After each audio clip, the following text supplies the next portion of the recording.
ஹாய்ங்க, எல்லாரும் எப்படி இருக்கீங்க? நம்ம யூடியூப் சேனல் ஸ்டார்ட் பண்ணி போடுற ஃபஸ்ட்டு விலாக் இது.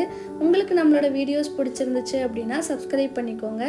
அப்போ தான் நம்ம போடுற ரெகுலர் வீடியோஸ் உங்களுக்கு வந்துகிட்டே இருக்கும். நீங்கள் இப்போ பார்த்துட்டு இருக்கிறது வந்து கம்பெனி குவார்ட்டர்ஸோட என்ட்ரன்ஸ். நம்ம எங்கேயாவது வெளியே கிளம்பணும் அப்படின்னா ஒரு அரை மணி நேரத்துக்கு முன்னாடியே கிளம்பிடணும். ஏன்னா பக்கத்தில் வந்து நிறைய கம்பெனிஸ் இருக்கிறதுனால குட்ஸ் ட்ரெயின் வந்து போயிட்டும் வந்துட்டும் இருக்கும். ஸோ அதனால் கேட்டு எப்போயுமே க்ளோஸ் ஆகி தான் இருக்கும். அரை மணி நேரம் அந்த ட்ரெயின் குட்ஸ் ட்ரெயின்னாலே பொதுவாக மெதுவாக தான் போகும் போல். அது மெதுவான 20 நிமிஷம் ஆகும் ஒரு ட்ரெயின் போய் முடிக்க. ஸோ போயிட்டும் வந்துட்டும் இருக்கும். இது வந்து கம்பெனியோட என்ட்ரன்ஸ். இங்கே வந்து நிறைய லேக் வியூ இருக்கும். பார்க்கவே நல்லா அழகாக இருக்கும். ஆனால் நிறைய பேருக்கு இந்த லைஃப் பிடிக்குமா அப்படின்றது டவுட்டு தான். ஏன்னா இங்கே பக்கத்துலலாம் சுற்றி பார்க்குறதுக்கு எதுவுமே கிடையாது. நம்ம ரெகுலராக சாப்பிட்றோம், தூங்குகிறோம், டிவி பார்க்குறோம், இது மட்டும்தான் லைஃபாகவே இருக்கும். எங்கேயுமே நம்ம வெளியில் போகவே முடியாது. இது வந்து ஒரு சின்ன வில்லேஜ் மாதிரி. உள்ளேயே ஸ்கூலு, அதுக்கப்புறம் வந்து ஹாஸ்பிட்டல், கோயில், கடை, இது எல்லாமே பேசிக் நெசசரி என்னென்ன தேவையோ அது எல்லாமே உள்ளுக்குள்ளேயே இருக்கும். பீஸ்ஃபுல் லைஃபாக இருக்கும். ரொம்ப வந்து சத்தமாக அந்த மாதிரிலாம் இருக்காது. ரொம்ப பீஸ்ஃபுல்லாக இருக்கும். இங்கே வந்து வீட்டுக்கு வாடகைலாம் வந்து ஒரு கன்சிஸ்டன்ட் ரேட்டில் வந்து கொடுப்பாங்க. குவார்ட்டர்ஸ் எல்லாமே வந்து கிரேடு படி தான் கொடுப்பாங்க. ஒரு மேனேஜர், அசிஸ்டன்ட் மேனேஜர் அந்த மாதிரி வந்து கிரேடுக்கு பொறுத்த மாதிரி 1 பெட்ரூம் 2 பெட்ரூம் அப்படி தான் கொடுப்பாங்க. அது மாதிரி வந்து ரொம்ப போரிங்கான லைஃப்னு சொல்லலாம். அது மாதிரி ரொம்ப சைலண்ட்டாக நேச்சுரலாக அந்த மாதிரி ஒரு லைஃப்னு சொல்லலாம். இப்போ நீங்கள் பார்த்துட்டு இருக்கிறது எல்லாமே குவார்ட்டர்ஸ். இது வந்து டீ டைப்புன்னு சொல்லுவாங்க. இது வந்து மல்டி ஹால். மல்டி ஹாலில் வந்து ஏதாவது ஃபங்க்ஷன் அது மாதிரிலாம் வச்சாங்கன்னா இங்கே தான் நடக்கும். நம்ம எல்லாருமே இங்கே வந்து அட்டன் பண்ணுற மாதிரி இருக்கும். மோஸ்ட்லி வந்து நம்மளுக்கு ஒடியா புரியாததுனால நாங்கள் பெரும்பாலும் அங்கே போகிறதில்ல. ஏன்னா நிறைய ஒடியாவில் தான் பேசுவாங்க. இங்கிலீஷ் கூட இங்கே யாரும் அவ்வளோவா பேச மாட்டேங்கிறாங்க. அதனால நம்மளுக்கு கொஞ்சம் வெளியில் போய் பேசுகிறதுக்கு தயக்கமாக இருக்குது.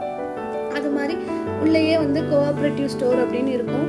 இந்த இப்போ நீங்கள் பார்த்துட்டு இருக்கிறது தான் வந்து கோஆப்ரேட்டிவ் ஸ்டோர். காய்கறி கடை இது எல்லாமே இங்கே வந்து என்னென்ன பொருள் வந்து பேசிக்காக நம்மளுக்கு தேவையோ அது மட்டும் கிடைக்கும். இது வந்து கெஸ்ட் ஹவுஸு. கெஸ்ட் ஹவுஸில் வந்து புதுசாக வேலைக்கு சேர்றாங்க அப்படின்னா அவங்கள தங்க வைப்பாங்க. Cricket ground, play ground, sit out area இது மாதிரி எல்லாமே இருக்கும். சொல்லப்போனால் ஒரு அப்பார்ட்மெண்ட் லைஃப்னு நம்ம எடுத்துக்கிட்டோன்னா எப்படி இருக்குமோ அந்த மாதிரி தான் இருக்கும். ஆனால் என்ன, இது உள்ளேயே கம்பெனி அந்த மாதிரி இருக்கும். ஆனால் வந்து இதில் வந்து ப்ளஸ்ஸும் இருக்குது, மைனஸும் இருக்குது. ப்ளஸ் என்ன அப்படின்னு என்னை பொறுத்த வரைக்கும் கேட்டிங்கன்னா ரொம்ப அமைதியாக இருக்கும். அதுதான் ப்ளஸ்ஸு.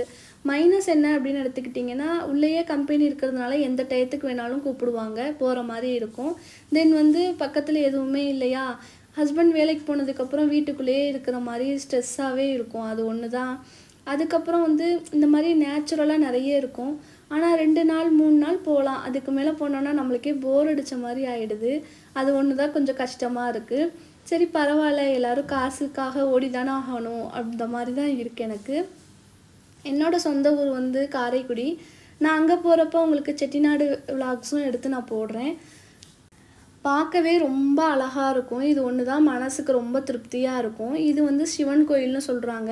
இங்கே நம்ம ஊர் மாதிரி மல்லிகைப்பூ, ரோஸ் பூ அதெல்லாம் எதுவுமே கிடைக்காது. நீங்கள் இப்போ பார்க்குறீங்கல்ல துலுக்கந்தாடி அப்படின்னு சொல்லுவாங்கள்ல, அந்த பூ மட்டும்தான் இங்கே கிடைக்கும். அதை மட்டும்தான் சாமிக்கும் வைக்கிறாங்க. இது எல்லாமே வந்து ஹோட்டல்ஸ். இங்கே வந்து ஒடிசாவில் என்னென்ன ஃபுட்டு கிடைக்குமோ அது எல்லாமே இங்கே கிடைக்கும். நிறைய பேச்சுலர்ஸ் அவங்களாம் இங்கே சாப்பிட்டுட்டு போகிற மாதிரி இருப்பாங்க. இது வந்து சிக்கன் ஷாப். நாங்கள் வந்து இதுக்கு முன்னாடி தூத்துக்குடியில் இருந்ததுனாலையோ என்னமோ தெரியல, எனக்கு கொஞ்சம் பழகின மாதிரி தான் இருக்குது. அப்புறம் கொஞ்சம் பொழுது போகிறதுக்கு ஸ்விம்மிங் பூல் அந்த மாதிரி இருக்குது. வாரத்தில் ஒரு நாள் பாப்பாவை கூட்டிகிட்டு அங்கே போனோன்னா அது ஒரு நாள் அப்படியே பொழுது போயிடும். எங்கே பாப்பா இருக்கிறதுனால வீட்டுக்குள்ளேயே பொழுது போகிற மாதிரி தான் இருக்குது. இது வந்து கவர்மெண்ட் குவார்ட்டர்ஸ் இல்லை, ப்ரைவேட் குவார்ட்டர்ஸ் தான். இது வந்து கோனா கிளப்புன்னு சொல்லுவாங்க. இங்கே வந்து ரெஸ்டாரண்ட் ஃபுட்டு கிடைக்கும் அப்படின்னு சொல்கிறாங்க. ஆனால் இங்கே நிறைய பேர் வந்து ஆலு, சப்பாத்தி, ரொட்டி அதுதான் சாப்பிட்றாங்க. ஆலு வந்து உருளைக்கிழங்கு வந்து இங்கே கிலோவே வந்து 10 ரூபா 15 ரூபாய்க்கு தான் கிடைக்கிது. ஏன்னா எல்லாருமே அது வாங்குறதுனாலையா என்னன்னு தெரியல. ஆனால் தமிழ்நாட்டை எடுத்துக்கிட்டோன்னா 60 ரூபா 40 ரூபா அப்படி தான் இருக்குது. அது மாதிரி இங்கே ஒரு சில காய்கறி நம்ம ஊரில் கிடைக்கிற சவுச்சோ அது எதுவுமே இங்கே கிடைக்காது. இங்கே கிடைக்கிறத வச்சு நம்ம சமைச்சிக்கிற மாதிரி இருக்கும். அது மாதிரி சி டைப்புக்கு ஒரு பார்க்கு, பி டைப்புக்கு ஒரு பார்க்கு அந்த மாதிரி இருக்கும். நீங்கள் இப்போ பார்த்துட்டு இருக்கிறது வந்து சி டைப் குவார்ட்டர்ஸ் தான். இது வந்து கொஞ்சம் மேல் கிரேடில் உள்ளவங்களோட வீடு, மேலே கீழே எல்லாரும். இதோட நம்ம வீடியோ முடிச்சுக்கலாம்.